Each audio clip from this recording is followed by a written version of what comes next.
की दो बहुएं थीं, बड़ी कल्पना और छोटी प्रिया। कल्पना का जैसा नाम वैसा ही काम। सारा दिन कल्पनाओं में रहती, ना कोई काम करती ना कोई धाम।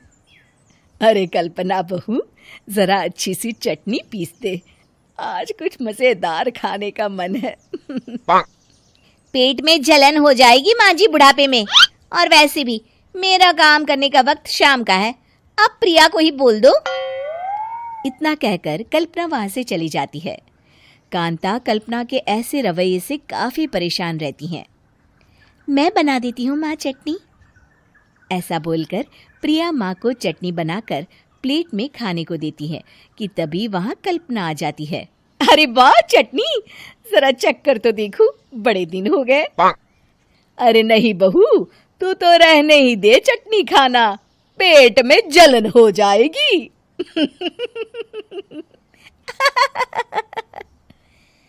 इतना कहकर कांता और प्रिया दोनों हंसने लगते हैं।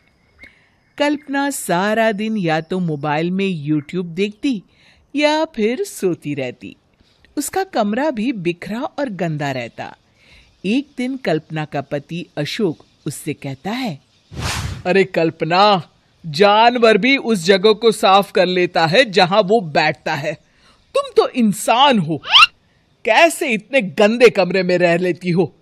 देखो, सारा सामान यहां वहां बिखरा पड़ा है। ज्यादा अपनी माँ का बोल ना बोलो। हाँ, कमरा तुम्हारा भी तो है, गंदा लग रहा है तो साफ कर लो। पता नहीं तुम्हारे साथ मैं कैसे जिंदगी बिताऊंगा। इतना कहकर अशोक वहां से चला जाता है। कल्पना बस खाना खाने कमरे से बाहर आती और फिर से कमरे में चली जाती। इससे कांता बहन काफी परेशान रहती। एक दिन प्रिया कांता से कहती है, माँ, मैं सारा दिन काम करके थक जाती हूँ, आप कल्पना दीदी से कहिए ना कि सुबह और शाम का काम बांट ले, मैं तो अब सिर्फ एक वक्त का ही काम करूंगी। हाँ। अरे तू वो भी ना करना, एक बहू तो कामचोर थी ही, दूसरी भी आ गई काम ना करने के बहाने लेकर। तभी वहां प्रिया का पति रमेश आ जाता है।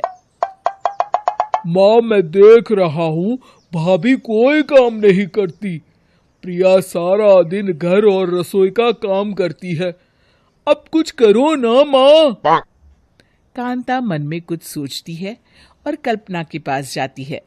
कल्पना फोन पर मेकअप करना देख रही होती है। कल्पना, तुम सारा दिन बस मोबाइल देखती हो, घर का कोई काम भी कर लिया करो।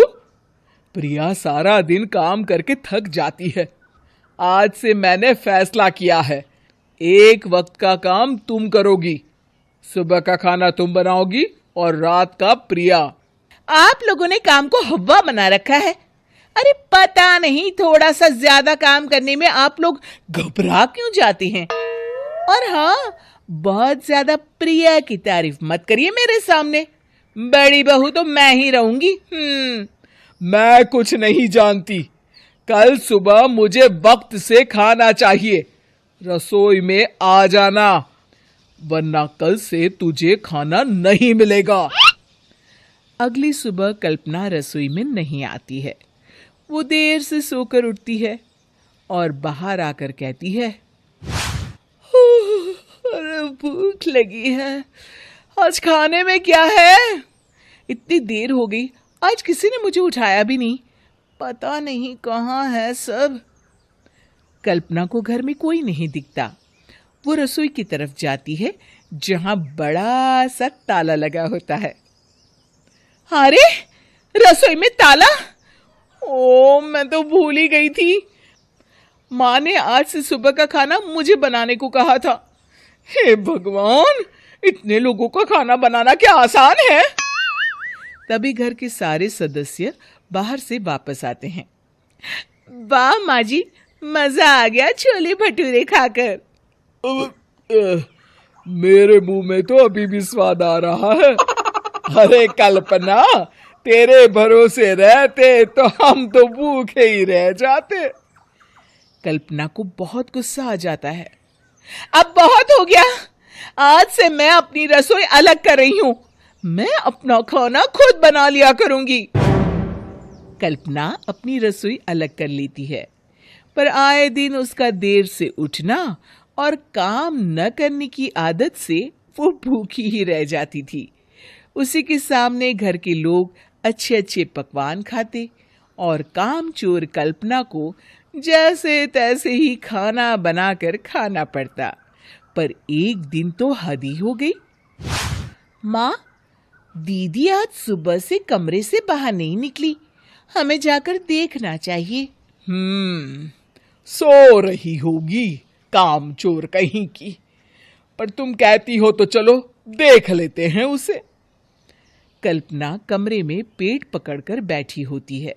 हाय मेरा दर्द, पेट दर्द के मारे मर रही हूं मैं।